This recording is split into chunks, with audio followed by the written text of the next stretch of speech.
1897 সালের 12ই জুন আলমবাজার মঠে চলছিল সাধুদের এক বিশেষ অধিবেশন।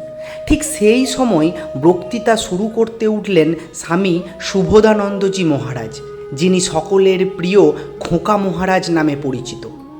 কিন্তু আশ্চর্য ঘটনা একটা ঘটল। তিনি কথা শুরু করতেই হঠাৎ শুরু হলো ভয়ঙ্কর ভূমিকম্প। চারিদিক দুলতে লাগলো, বাড়ির থাম ভেঙে পড়তে লাগলো, আর সবাই প্রাণ বাঁচাতে মঠের বাইরে ছুটে গেলেন। কিন্তু একজন সন্ন্যাসী রয়ে গেলেন ভেতরে। তিনি ছিলেন তুলসী মহারাজ। শ্রী শ্রী ঠাকুরের ছবি এবং পবিত্র অস্থির কৌটো বুকে আগলে তিনি জয় রামকৃষ্ণ ধ্বনি দিতে দিতে মঠের উঠোনে ঘুরে বেড়াতে লাগলেন।